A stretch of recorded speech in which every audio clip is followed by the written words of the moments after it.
ये constitution law के important topics की दूसरी वीडियो है। अगर आपने पहली वीडियो नहीं देखी है तो पहले वो वीडियो देख के आओ, क्योंकि उसमें फंडामेंटल राइट्स तक जितने भी इंपॉर्टेंट टॉपिक्स होते हैं वो सारी चीजें हमने कवर अप की थी। तो इस सीरीज में भी हम दो कैटेगरीज बनाएंगे, category one and category to. Category one उन स्टूडेंट्स के लिए होती है जिनके पास बहुत ज्यादा टाइम है, उनके पास पढ़ने के लिए काफी ज्यादा टाइम है, तो वो सारी चीजें पढ़ सकते हैं। दूसरी कैटेगरी उन स्टूडेंट्स की होती है जिनके पास बहुत कम टाइम है and they just want to score a decent marks. तो दोनों कैटेगरी के स्टूडेंट्स के लिए हम यहाँ पर बात करेंगे। तो पार्ट थ्री तक हमने ऑलरेडी पिछली वीडियो में कवर अप कर लिया था। आज हम पार्ट फोर से स्टार्ट करेंगे।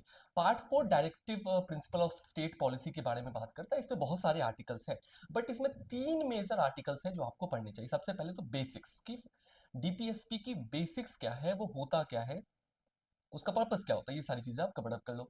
उसके बाद आर्टिकल 44 यूनिफॉर्म सिविल कोड काफी चर्चे में रहता है, हमेशा चर्चे में रहता है। उसके बाद आर्टिकल नंबर 50 आप उसे कवर अप कर लो। दैट्स इट, पार्ट फोर में आप उतना पढ़कर आप सेफ हो जाओगे।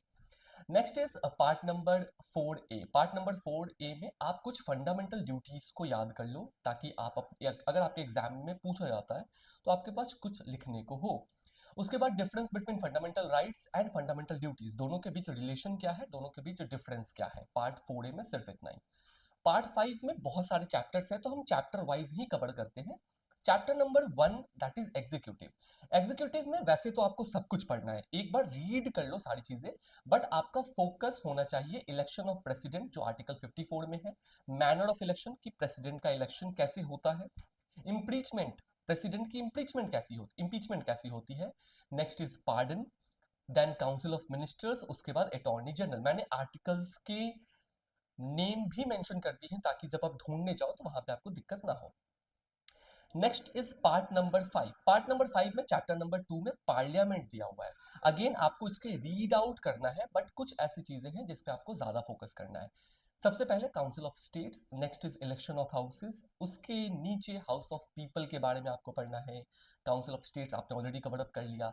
फिर session of parliament, prorogation and dissolution, ये सारी चीजें आप कवर अप कर लो।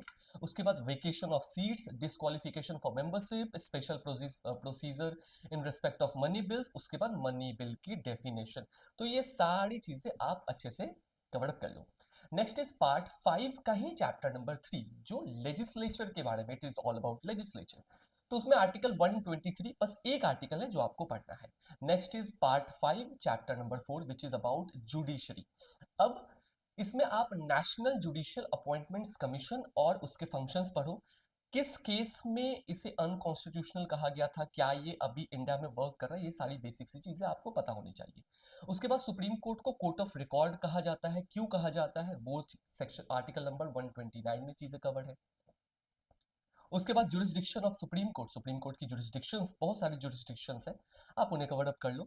नेक्स्ट इज आर्टिकल नंबर 136 जो स्पेशल लीव टू अपील के बारे में बात करता है। ये आर्टिकल एग्जाम में कई बार पूछा जाता है, तो इसे बिल्कुल मिस आउट मत करना। नेक्स्ट इज पार्ट 5 का chapter number 5 which is CAG. Okay, CAG के ड्यूटीज एंड पावर्स क्या होते हैं, आर्टिकल 149 में सारी चीजें आपको मिल जाती है, उन सारी चीजों को आप कवर कर लेना।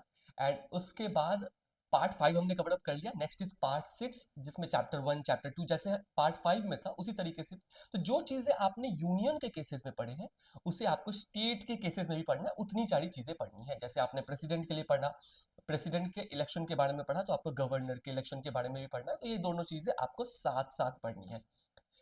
उसके बाद पार्ट नंबर 8 में यूनियन टेरिटरीज के बारे में दी गई है, जिसमें article 239, 239A, 239AB and article 239B ये आपके लिए इंपॉर्टेंट हो जाता है। तो ये कैटेगरीज, कैटेगरी वन में जो टॉपिक्स हैं ये उन स्टूडेंट्स के लिए थी जिनके पास टाइम है, तो आप ये सारे के सारे टॉपिक्स कवर अप कर लेना। अब हम दूसरी कैटेगरी की बात करते हैं, दिस इज कैटेगरी नंबर 2, जिनके पास बहुत कम टाइम है, उन्हें एग्जाम में डिसेंट सा मार्क्स स्कोर करना है।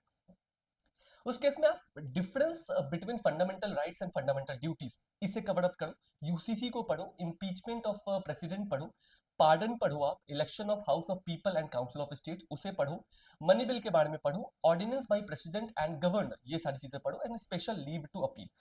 तो ये सारी जो कैटेगरी 2 में टॉपिक्स हैं, अगेन ये उन स्टूडेंट्स के लिए जिनके पास बहुत कम टाइम है, तो ये उन्हीं के लिए है कि आप इतना एटलीस्ट जो जहां आर्टिकल नंबर 44 4 से पहले बेसिक्स को हमने वहां से स्टार्ट किया, फिर हमने अप टू आर्टिकल नंबर 239 हमने कवर किया।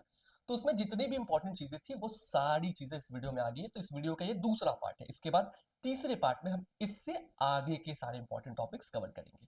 आज के लिए बस इतना ही। एंड अगर जिन्हें भी नोट्स चाहिए कॉन्स्टिट्यूशन लॉ के या कॉन्स्टिट्यूशन के लेक्चर्स चाहिए तो आप इंस्टा पे, मैंने बायो में अपने इंस्टा पेज का लिंक भी डाल रखा है, वहां से भी आप चेक कर सकते हो। नहीं तो इंस्टाग्राम पे आप लॉ नोट्स अगर टाइप करते हो तो वहां पे मेरा पेज आपको मिल जाएगा। आज के लिए बस इतना ही। नेक्स्ट वीडियो में हम मिलते हैं।